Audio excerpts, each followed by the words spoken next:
नमस्कार, खबरें अब तक में आपका स्वागत है। मैं हूं आपके साथ पवन शर्मा। खबरें अब तक में आज हम बात करेंगे लखनऊ की अग्नि त्रासदी की, दिल्ली की संसद में मचे महासंग्राम की और अखिलेश यादव के पीडीए के दावों की। साथ ही आखिर में हम बात करेंगे नासिक के कॉर्पोरेट जिहाद की। लेकिन इन सभी खबरों को विस्तार से जानने से पहले चलिए नजर डाल लेते हैं इस वक्त की हेडलाइंस पर। अर्जुन राम मेघवाल ने लोकसभा में परशीमन बिल पेश किया, सदन में जोरदार बहस। लखनऊ के विकास नगर अग्निकांड में 2 बच्चों की मौत, कई मवेशी भी झुलसे। परशीमन बिल पर लोकसभा में जबरदस्त हंगामा, विपक्ष ने भी वापस लेने की मांग। हरियाणा में हुई जनगणना की शुरुआत, सीएम नायब सिंह सैनी ने 100 गणना आंकड़े किए दर्ज। महिला आरक्षण बिल के पक्ष में हम, लेकिन सरकार इतनी जल्दबाजी क्यों, बोले अखिलेश यादव। धर्म के आधार पर रिजर्वेशन गैर संवैधानिक, महिला आरक्षण बिल पर बोले अमित शाह। परशीमन महिला आरक्षण बिल समेत तीनों बिलों पर कल शाम 4 बजे तक होगी वोटिंग, बोले स्पीकर ओम बिरला। लाहौर में आतंकी अमीर हमजा पर जानलेवा हमला, आतंकी हाफिज सईद का राइट हैंड है हमजा। सोने चांदी के भाव ने दिया झटका, 1,54,000 रुपए प्रति 10 ग्राम पहुंचा गोल्ड। शेयर बाजार में उतार चढ़ाव, सेंसेक्स 600 अंक चढ़कर फिसला, निफ्टी 24,200 से नीचे आया। हेडलाइंस के बाद खबरें अब तक में एक बार फिर आपका स्वागत है। तो चलिए शुरू करते हैं खबरों का सिलसिला और सबसे पहले बात करेंगे आज के पहले मुद्दे के बारे में। उत्तर प्रदेश की राजधानी लखनऊ के विकास नगर से कल शाम जो तस्वीर सामने आई उसने पूरे देश को दहला कर रख दिया। ये सिर्फ आग नहीं थी, ये बर्बादी का वो मंजर था जिसने देखते ही देखते सैकड़ों परिवारों के सिर से छत छीन ली और मासूमों को मौत की नींद सुला दिया। कल्पना कीजिए उस खौफनाक दृश्य की जब एक के बाद एक 100 सिलेंडर बम की तरह फटने लगे, जब आसमान धुएं से गुबार से काला पड़ गया और 10 किलोमीटर दूर तक सिर्फ आग की लपटें दिखाई दे रही थीं, चीख पुकार, भगदड़ और जलते हुए आशियाने। आज की सबसे बड़ी और दिल दहला देने वाली खबर सीधे नवाबों के शहर लखनऊ से है।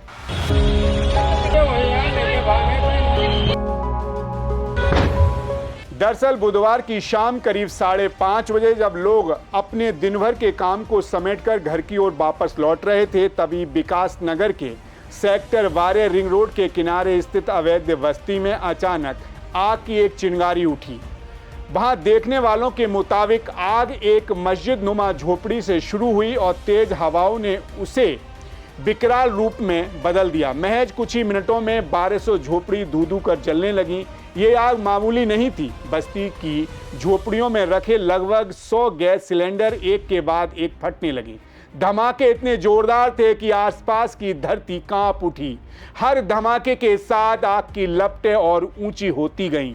लोग अपनी जान बचाने के लिए नंगे पैर भाग रहे थे, लेकिन आग की रफ्तार उनकी दौड़ से कहीं ज्यादा तेज थी। इस त्रासदी में सबसे दुखित खबर बच्चों को लेकर आई। भगदड़ में 6 बच्चे लापता हो गए थे, जिनमें से देर रात आयुषी और स्वाति नाम की 2 बच्चियों की मौत की पुष्टि हो गई है। जब उनके शव बरामद हुए तो परिवारजनों के करुण क्रंदन से पूरा इलाका गमगीन हो गया। प्रशासन अभी भी अन्य लापता बच्चों के लिए सर्च ऑपरेशन चला रहा है। वहीं प्रशासन ने इन बच्चियों की मौत की पुष्टि की है। कल शाम को विकासनगर थाना क्षेत्र में आग देने की सूचना प्राप्त हुई थी। तत्काल ही सभी फायर स्टेशन से फायर टेंडर्स बुला लिए गए थे। सारे राहत के कार्य तत्काल स्टार्ट कर दिए गए थे और तत्समय ही फायर पर कंट्रोल पा लिया गया था। राहत कार्य कल से ही जारी है। एसडीआरएफ की टीम, एनडीआरएफ की टीम, पुलिस प्रशासन सभी मौके पर मौजूद है। अभी का क्या अपडेट है मैम? क्या किसी के हताहत होने या किसी के लापता होने की भी सूचना है आपके पास? 2 कैजुअलिटीज रिपोर्ट हुई हैं 2 बच्चों की, जिनके पेरेंट्स को आइडेंटिफिकेशन के लिए भेज दिया गया है और वैदिक कार्रवाई उसमें की जा रही है। क्या उम्र होगी बच्चों की? क्या उम्र होगी बच्चों की, कुछ जानकारी? जो पेरेंट्स के द्वारा है लगभग 2 साल की बच्ची। ठीक है। बस एक छोटी सी मैम, यहाँ पर जो आग लगी हुई थी, आग लगने के दौरान कितना घंटा इसमें रेस्क्यू किया गया, क्या कुछ अपडेट रही अब तक मॉर्निंग में?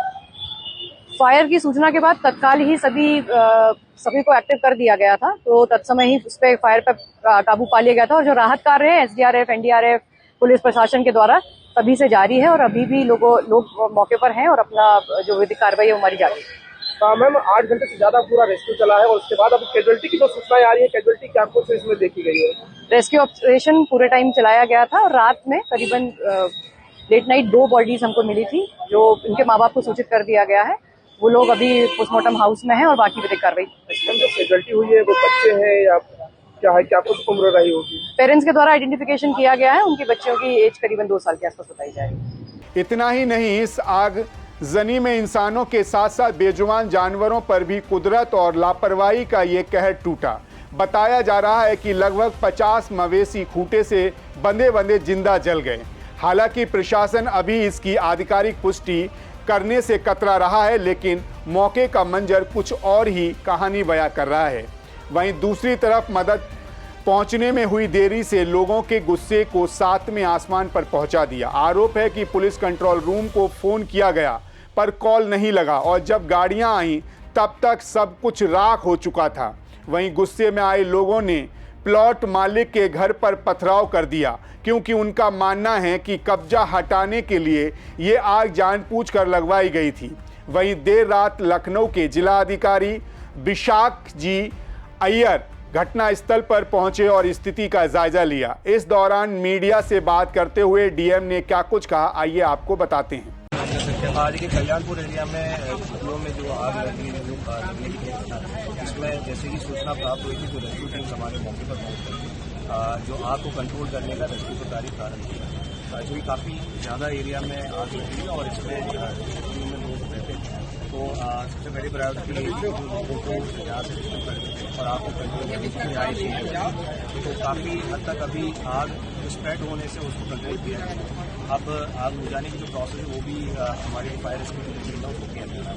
अब जो सेकेंड स्टेज में हम लोग अभी जितने भी लोग जो आपने जिनके घर अनफॉर्चुनेटली इंसिडेंट में चले गए हैं उनको रैन बसेराओं में अभी भिजवाने का काम और उसके साथ साथ जो कई लोगों के परिवार भी डिस्पर्स हो गए तो उनको सारे लोगों को आइडेंटिफाई करा करके एक साथ उनको रैन बसेराओं में भेजने का काम और उनके जो खान पान की व्यवस्था और बचाव के लिए जो आवश्यक जो व्यवस्थाएं हैं वो भी अभी सुनिश्चित करने का कार्य किया। नगर निगम, लोकल प्रशासन, पुलिस प्रशासन और हेल्थ डिपार्टमेंट फायर सारे लोग यहाँ पर मौजूद हैं और जो लोग हैं इस घटना से अफेक्टेड है उनको हर संभव मदद सुनिश्चित सर अभी तक तो कोई भी जैसे मैंने कहा है कि काफ़ी बड़ी घटना है। लोग डिस्पर्स भी हो गए कई जगह, परिवार भी सेपरेट हुए थे। तो सबसे पहले वी ट्राई टू आइडेंटिफाई कि अगर कोई मिसिंग है तो उनको सारे लोगों को आइडेंटिफाई करा करके आपको बताते चलें, हद तो तब हो गई जब लोग आग बुझाने में मदद करने के बजाय वीडियो बनाने में जुटे रहे, जिससे दमकल की गाड़ियां जाम में फंस गईं। पुलिस को लाठियां चलानी पड़ी, जिससे सिविल डिफेंस के वार्डन ऋषि श्रीवास्तव समेत 5 लोगों के सिर फट गए। वहीं घटना की गंभीरता को देखते हुए DG fire Sujit Pandey, police commissioner Amarendra Kumar Saigar और जिला अधिकारी वी विशाख मौके पर डटे रहे। डिप्टी सीएम ब्रजेश पाठक खुद हालात का जायजा लेने पहुंचे और पीड़ितों के खाने पीने और रहने के इंतजाम के कड़े निर्देश दिए। रक्षा मंत्री राजनाथ सिंह और मुख्यमंत्री योगी आदित्यनाथ ने भी इस घटना पर गहरा दुख जताते हुए उच्च स्तरीय जांच के आदेश दिए हैं। देखा जाए तो विकास नगर की आग कम तो हो गई है, लेकिन पीछे छोड़ गई है राख का ढेर। अपनों का खोने का गम और प्रशासन की कार्यप्रणाली पर खड़े सैकड़ों सवाल। क्या उन 2 मासूमों की जान वापस आ पाएगी? क्या उन 1200 परिवारों के सिर से छत मिल पाएगी, या यूं कहें फिर से छत मिल पाएगी, जिनका सब कुछ इस आग की भेंट चढ़ गया है? लखनऊ की इस तबाही ने यह साफ कर दिया है कि लापरवाही और भीड़ की संवेदनहीनता किसी बड़े हादसे की भयावहता बन सकती है। आज पूरा लखनऊ उन पीड़ितों के साथ खड़ा है, लेकिन इंसाफ की ये राह अभी भी धुएं में धुंधली नजर आ रही है। देखने और समझने वाली बात यह है कि आग लगी कैसे, और आग में उन परिवारों के सपने भी जले, कुछ लोगों के पैसे भी जल गए थे जो हाथ में लेकर लोगों को दिखाते नजर आए। खैर, इसी के साथ खबरें अब तक में बढ़ेंगे अगली खबर की तरफ। आज 16 अप्रैल 2026 की तारीख इतिहास के पन्नों में स्वर्ण अक्षरों के साथ साथ तीखी बहस के लिए भी दर्ज हो गई है। दिल्ली की संसद से आज वो हुकार उठी जिसकी गूंज कन्याकुमारी से लेकर कश्मीर तक सुनाई दे रही है।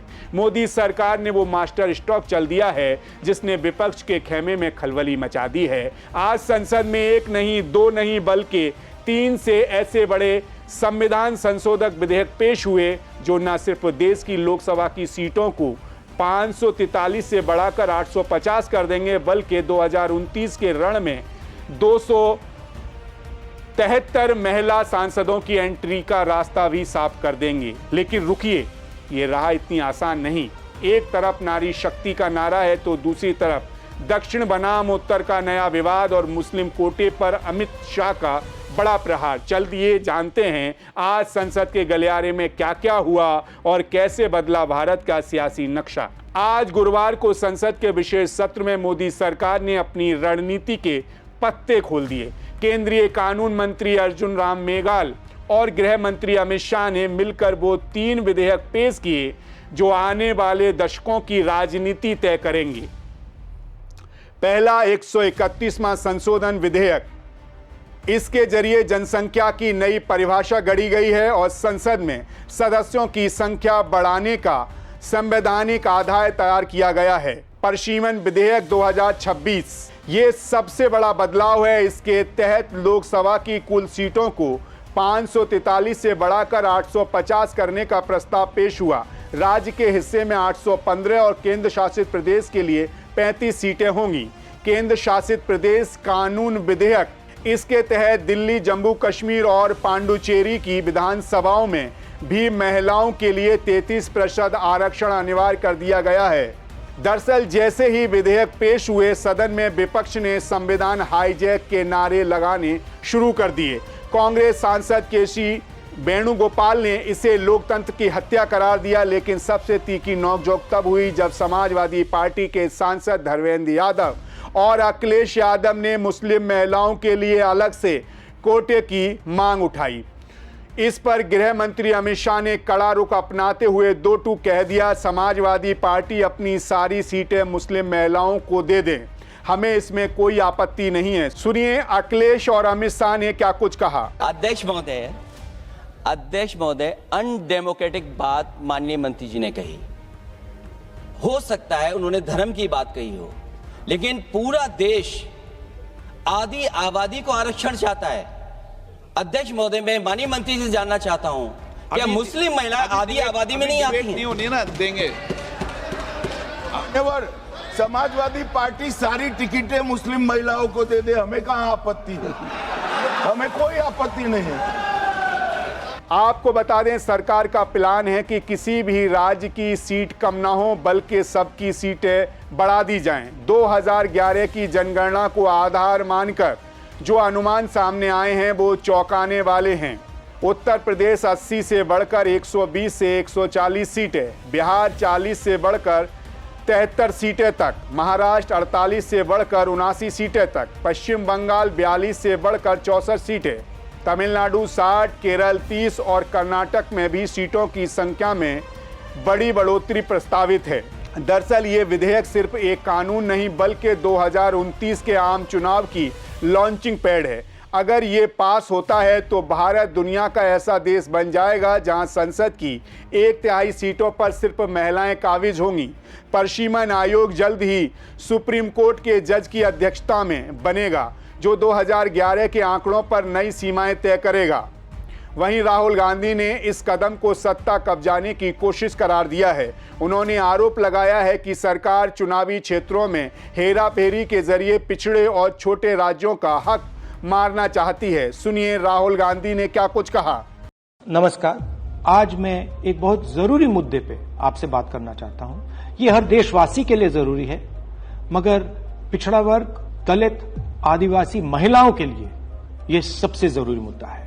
ये आपके भागीदारी के बारे में है। 2023 में पूरे देश ने, सब पार्टियों ने महिला आरक्षण बिल को पूरा समर्थन दिया था। कांग्रेस पार्टी सबसे आगे थी। सालों के लिए हम महिला बिल पास करना चाह रहे थे। अंत में 2023 में हुआ। भारतीय राष्ट्रीय कांग्रेस की तरफ मैं नारी शक्ति बंधन अधिनियम 2023 के समर्थन में करी हुई।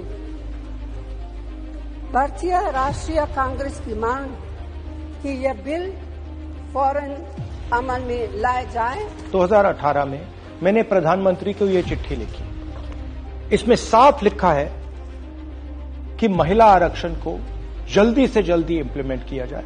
यहां मैंने कहा है कि 2019 में महिला आरक्षण इंप्लीमेंट हो जाना चाहिए। उसके बाद 2023 में मैंने भाषण दिया, पार्लियामेंट हाउस में भाषण दिया, अनेक भाषण दिए, जिसमें मैंने कहा कि महिला आरक्षण देश के लिए जरूरी है और जल्दी से जल्दी इंप्लीमेंट हो जाना चाहिए।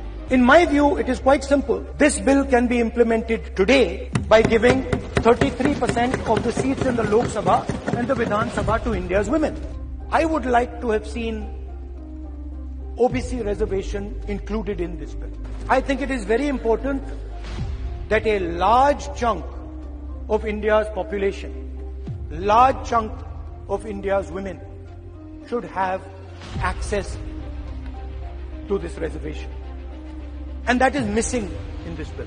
भाई और बहनों, अब बहुत बड़ी बेईमानी की जा रही है। प्रधानमंत्री नहीं चाहते कि कास्ट सेंसस, नए सेंसस, ओबीसी सेंसस के बेसिस पे यह निर्णय लिया जाए। वो चाहते हैं कि 2011 का सेंसस यूज किया जाए, जहां पे पिछड़े वर्ग का नंबर है ही नहीं। वो आपकी जो भागीदारी है उसको आपसे छीनना चाहते हैं। हमारा कहना है नया सेंसस चालू हो गया है, आप कह रहे हो कि ओबीसी सेंसस आप कर रहे हो, तो उस सेंसस का प्रयोग करके आप महिला बिल क्यों नहीं पास कर रहे हो? हमारा जो विजन है एक बिल्कुल नया डेवलपमेंट का, विकास का पैराडाइम हम कास्ट सेंसस के माध्यम से लाना चाहते हैं। हम सेंट्रल सवाल पूछ रहे हैं कि चाहे ओबीसीज हों, दलित्स हों, आदिवासी हों, उनकी देश में कितनी भागीदारी है। नरेंद्र मोदी, आरएसएस और बीजेपी घबरा गए हैं क्योंकि कास्ट सेंसस का डेटा आना शुरू हो गया है और उनको मालूम पड़ रहा है कि पिछड़ों की देश में सचमुच कितनी आबादी है। वो नहीं चाहते कि आपको अपनी सच्ची आबादी के बेसिस पर भागीदारी मिले। ये सिर्फ पिछड़े वर्ग के खिलाफ नहीं है, ये एंटी नेशनल एक्टिविटी की जा रही है, क्योंकि पिछड़ा वर्ग 50% है, उसको भागीदारी मिलनी चाहिए और प्रधानमंत्री आपकी भागीदारी आपसे छीन रहे हैं और आपको झूठ बोलने की कोशिश कर रहे हैं। इनका जो प्रपोजल है इसमें एक और बहुत खतरनाक चीज हो रही है। The government has unveiled a sweeping delimitation bill 2026 proposing a massive expansion of India's parliamentary representation. The strength of the Lok Sabha is set to jump from 545 to a staggering 850 seats. सच्चाई ये है कि अगर जो मोदी जी चाहते हैं हो जाए, तो जो छोटे स्टेट्स हैं, साउथ के स्टेट्स हैं और नॉर्थ ईस्ट के स्टेट्स हैं, उनका रिप्रेजेंटेशन कम हो जाए, उनको भयंकर नुकसान होने वाला है और मैं इसको एंटी नेशनल एक्टिविटी मानता हूं। हमारा जो स्टैंड है वो बिल्कुल क्लियर है। अगर आपको करना है तो ओबीसी सेंसस का जो डेटा है उसके बेसिस पे कीजिए, 2026 के सेंसस के बेसिस पे कीजिए, 2011 के सेंसस के बेसिस पे मत कीजिए, क्योंकि उसमें ओबीसी का, पिछड़े वर्ग का कोई डेटा नहीं है। और अगर आप सचमुच में विमेन्स बिल इंप्लीमेंट करना चाहते हो तो आपके पास विमेन्स बिल पड़ा हुआ है, उसको आप इंप्लीमेंट कीजिए, हम आपको पूरा समर्थन देंगे। मगर पिछड़े वर्ग, सदर्न स्टेट्स, छोटे स्टेट्स के खिलाफ हम आपको काम नहीं करने देंगे। मोदी जी, मैं समझता हूं कि आप देश को मैसेज देना चाहते हो कि आप प्रो विमेन हो। मैं जानता हूं कि आप एप्स्टीन फाइल से घबराए हुए हो। 35 लाख फाइलें यूएस में बंद पड़ी हैं, चाबी ट्रंप जी के हाथ में है और आप उससे डरे हो। मगर यह तरीका नहीं। आप चाहते हो कि आपके मुताबिक सीटें बढ़ें, आपके मुताबिक डिलिमिटेशन हो और पिछड़े वर्ग को कुछ ना मिले। हम ये नहीं होने देंगे। पुराना डेटा नहीं चलेगा। 2026 कास्ट सेंसस का डेटा ही चलेगा। हम आपको पिछड़े वर्ग से चोरी नहीं करने देंगे। हिस्सा चोरी बंद करो। पिछड़ा वर्ग, दलित, आदिवासियों को उनका हक दो।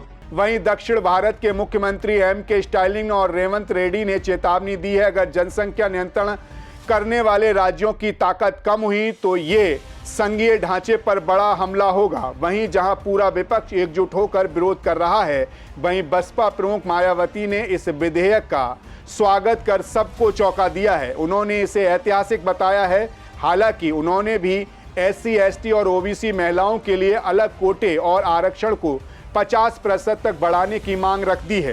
कुल मिलाकर देखा जाए तो संसद में आज जो चिंगारी उठी है वो जल्दी शांत होने वाली नहीं है। सरकार इसे नारी वंदन और बेहतर प्रतिनिधित्व कह रहा है तो विपक्ष इसे चुनावी स्टंट और दक्षिण भारत के खिलाफ साजिश करार दे रहा है।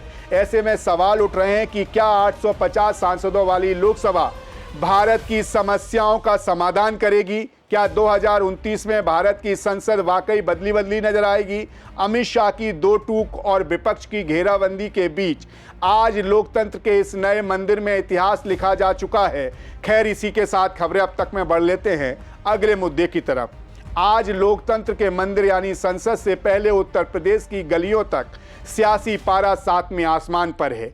केंद्र सरकार ने आज एक ऐसा पत्ता फेंका है वो नारी शक्ति का सम्मान बता रही है, लेकिन विपक्ष इसे सियासी चक्रव्यूह करार दे रहा है। जी हां, संसद में आज महिला आरक्षण बिल आज पेश हुआ, लेकिन बिल पेश होने से पहले ही समाजवादी पार्टी के मुखिया अखिलेश यादव ने इसे भारतीय जनता पार्टी का काला दस्तावेज और एक्सपायरी डेट वाली सरकार का आखिरी जुमला बताकर मोर्चा खोल दिया। दरअसल जैसे ही दिल्ली में महिला आरक्षण बिल की सुगबुगाहट तेज हुई, लखनऊ से अखिलेश यादव ने सोशल मीडिया प्लेटफॉर्म X पर एक के बाद एक कई डिजिटल बम फोड़े। अखिलेश ने सीधे तौर पर इस बिल को बीजेपी की कुटिल राजनीति का मुखौटा करार दिया। उन्होंने इसे एक ऐसा काला दस्तावेज बताया जो दरअसल खुफिया लोगों की गुप्त योजना है। सपा प्रमुख का मानना है कि इस बिल के जरिए पिछड़े और दलित समाज की महिलाओं को हमेशा के लिए शक्तिहीन बनाने की गहरी साजिश रची जा रही है। अखिलेश यादव ने अपनी रणनीति साफ कर दी है। उन्होंने कहा कि ये बिल दरअसल पीडीए की बढ़ती एकजुटता से घबरा कर लाया गया है। अखिलेश के मुताबिक ये बिल उन लोगों की हताशा से पैदा हुआ है जिनकी सोच सामंती और नारी विरोधी है। वहीं सपा प्रमुख का सबसे बड़ा आरोप यह है कि बीजेपी इस बिल के बहाने जातिगत जनगणना कराने से भाग रही है। उनका कहना है अगर जनगणना हुई तो पिछड़ों के आंकड़े सामने आएंगे और आरक्षण की मांग बढ़ेगी, जिससे बीजेपी डरती है। उन्होंने सवाल उठाया कि बिना जनगणना और बिना परसीमन के ये बिल सिर्फ एक जन विरोधी जुमला बनकर रह जाएगा जो पिछड़ी और अल्पसंख्यक महिलाओं के हक को निगल जाएगा। सुनिए सदन में अखिलेश यादव ने क्या कुछ कहा। जल्दीबाजी क्यों है आपको जल्दीबाजी क्यों है? महिला विधेयक के पक्ष में आप जनगणना क्यों नहीं कराना चाहते? ये अध्यक्ष महोदय, आप सेंसस ये इसलिए नहीं करना चाहते हैं कि जैसे ही जनगणना होगी हम सब लोग जाति गणना मांगेंगे, जाति गणना होगी तो हम आरक्षण मांगेंगे, इसीलिए आप लोग धोखा देकर के आना चाहते हैं। आपको बता दें सिर्फ अखिलेश ही नहीं, सपा के दिग्गजों ने भी मोर्चा संभाल लिया है। सांसद बीरेन सिंह ने साफ कहा कि अगर नियत साफ है तो ठीक है, लेकिन बिल की आड़ में अगर कोई दूसरा खेल हुआ तो संसद में जोरदार बहस होगी। वहीं बाबू सिंह कुशवाहा ने चुटकी लेते हुए कहा कि यह बिल तो 2021 की जनगणना के बाद आना था, फिर अचानक ऐसी क्या आफत आ गई कि सरकार इसे आनन फानन में बिना तैयारी के ला रही है। ये जल्दबाजी ही भारतीय जनता पार्टी की घबराहट का सबूत है। वहीं मैनपुरी से सांसद डिंपल यादव ने भी इस महिला बिल का विरोध किया। डिंपल यादव ने बिल को लेकर कहा कि हम चाहते हैं कि जो परसीमन का प्रयोग है ये बिना जनगणना के हो रहा है। उन्होंने आगे कहा कि सरकार 20 साल पहले का डेटा परसीमन में कैसे प्रयोग करेगी, ये अपने आप में सरकार की नीयत और नीति में खोट दर्शाता है। आगे उन्होंने क्या कुछ कहा, आइए आपको सुनाते हैं। In 2023 we have supported and we want to support them. It is not that Samajwadi is against women. We've always supported the women. Initially we wanted that the quota should be provided within the party, 33%. Now what we want is that first the census has to take place as it was decided in the 2027 bill when it has been presented in the budget. So what we want is that first the census should come out, then the delimitation exercise should proceed, and then there should be reservations for the women. You can't miss the first step. If you want the originality, if you want the authenticity of the bill, then you can't miss the first step. It itself proves that the government's idea, the whole concept is not moving in the right direction. वो कह रहे हैं ma'am कि अगर हमने अभी implement नहीं किया तो 2029 तक इम्प्लीमेंट करना मुश्किल हो जाएगा। यही हम कह रहे हैं, सरकार की मंशा क्या थी आफ्टर ऑल? अगर 2023 में विधेयक लेकर इन्होंने पास कराया, यहाँ पे सब पार्टी ने इनका साथ दिया, तो आपने 2024 से ही क्यों नहीं सेंसस लागू कर दिया? क्यों नहीं आपने पॉपुलेशन की जनगणना कराई? क्यों नहीं कराई? सवाल इस बात का है। और अब ये आनंद फानंद में बिल लाके क्या जितलाना चाहते हैं? मैं समझती हूँ अगर सरकार की मंशा साफ होती तो 2024 में ही सरकार को जनगणना कराने के शीघ्र बाद डिलिमिटेशन, अब डिलिमिटेशन कराएंगे तो 2010 के सेंसस के अकॉर्डिंग कराएंगे, 20 साल पहले के हिसाब से कराएंगे। तो ये अपने आप दिखाता है कि सरकार की नियत नीति सब में खोट है और वो केवल इसको एक शस्त्र और अस्त्र की तरह प्रयोग करना चाहती है चुनावी लाभ लेने के लिए। देखा जाए तो सवाल उठ रहे हैं कि क्या महिला आरक्षण बिल वाकई आदि आबादी को हक दिलाने का जरिया बनेगा, या फिर ये सिर्फ 2027 के दंगल से पहले की एक बड़ी बिसात है। अखिलेश यादव ने तो इसे काला दस्तावेज बताकर आर पार की जंग का ऐलान कर दिया है। एक तरफ भारतीय जनता पार्टी की नारी शक्ति कार्ड है तो दूसरी तरफ सपा का पीडीए वाला दाव। अब देखना ये होगा कि संसद के पटल पर आग इस बिल पर विपक्ष के कितने दल इसके परसीमन वाले प्रावधान पर सरकार को घेरते हैं और कितनी चिंगारियां निकलती हैं। खैर, जाते जाते आपको आज के एक और मुद्दे से रूबरू करा देते हैं। क्या देश की सबसे प्रतिष्ठित आईटी कंपनी का दफ्तर अब सुरक्षित नहीं रहा? क्या काम करने वाली बेटियों को कैरियर के नाम पर धर्मांतरण और यौवन शोषण के दलदल में धकेला जा रहा है? जी हां, महाराष्ट्र के नासिक से आई खबर ने पूरे देश को सन्न कर दिया है। टीसीएस जैसे बड़े नाम की आड़ में चल रहा था एक ऐसा खेल जिसे अब कॉर्पोरेट जिहाद कहा जा रहा है, जिसमें 18 से 25 साल की मासूम लड़कियां टीम लीडरों की प्रताड़ना और सरहद पार मलेशिया से संदिग्ध नेटवर्क जुड़ा था। दरअसल 18 से 25 साल की पीड़ित महिलाओं ने आरोप लगाया है कि पिछले 2 से 3 सालों से उन्हें शारीरिक और मानसिक रूप से प्रताड़ित किया जा रहा है। लड़कियों के पहनावे और शारीरिक बनावट पर अश्लील कमेंट किए जाते हैं।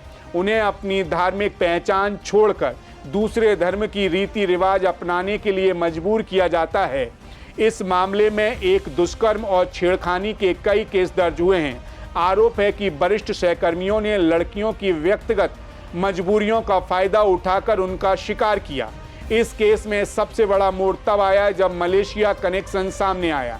शुरुआती जांच में पता चला है कि ये सिर्फ दफ्तर का विवाद नहीं बल्कि एक अंतर्राष्ट्रीय नेटवर्क हो सकता है। व्हाट्सएप चैट से खुलासा हुआ है कि मलेशिया में बैठा इमरान नाम का शख्स वीडियो कॉल के जरिए पीड़ितों से बात करता था और उन्हें निर्देश देता था। एसआईटी अब इस बात की जांच कर रही है कि क्या इस पूरे धर्मांतरण गिरोह को सरहद पार से पैसा मिल रहा था। वहीं नासिक पुलिस ने इस मामले की जड़ तक पहुंचने के लिए फिल्मी अंदाज में काम किया। महिला पुलिसकर्मियों ने सफाई कर्मचारी बनकर कंपनी के अंदर एंट्री ली और सबूत जुटाए। वहीं इस मामले में अब तक 9 एफआईआर दर्ज हो चुकी हैं और 12 पीड़ितों की पहचान हुई है। साथ ही 6 आरोपियों को गिरफ्तार भी किया गया है। पुलिस अब एक फरार एचआर अधिकारी की तलाश कर रही है। वहीं दूसरी तरफ विवाद बढ़ता देख टाटा यानी कि टीसीएस ने बयान जारी किया है कि वह किसी भी तरह के दबाव या उत्पीड़न को बर्दाश्त नहीं करेंगे। कंपनी ने आरोपियों को निलंबित कर दिया है और पुलिस जांच में सहयोग की बात कही है। लेकिन बड़ा सवाल यह है कि क्या ये कार्रवाई बहुत देर से नहीं हुई। आपको बता दें, नासिक की इस घटना ने उन हजारों माता पिताओं को डरा दिया है जिनकी बेटियां घर से दूर बड़े शहरों में काम करती हैं। अगर एक प्रतिष्ठित कंपनी के दफ्तर में इमरान जैसे लोग वीडियो कॉल के जरिए लड़कियों का ब्रेन वॉश कर सकते हैं तो फिर सुरक्षा के दावों का क्या? क्या ये सिर्फ एक ऑफिस की बात है या इसके पीछे कोई बहुत बड़ा संगठित गिरोह काम कर रहा है? पुलिस और एसआईटी की जांच जारी है और मलेशिया वाले इस इमरान का असली चेहरा सामने आना अभी भी बाकी है। देखा जाए तो चाहे लखनऊ की राख के ढेर में अपनों को तलाशते परिवार हों, संसद में बढ़ती सीटों के पीछे की सियासी गणित हो, या फिर कॉर्पोरेट दफ्तर में छिपे वो इमरान जो हमारी बेटियों का भविष्य लीलने की साजिश रच रहे हैं। खबरें अब तक का मकसद सिर्फ खबर दिखाना नहीं बल्कि उन सवालों को उठाना है जिनका जवाब देना सत्ता और समाज की जिम्मेदारी है। फिलहाल खबरें अब तक में आज के लिए बस इतना ही। कल फिर आपसे मुलाकात होगी और नई खबरें और उनके पीछे छिपे बड़े सच के साथ। तब तक आप देखते रहिए सी न्यूज़ भारत, हर खबर आपके साथ, आपके हाथ। नमस्कार।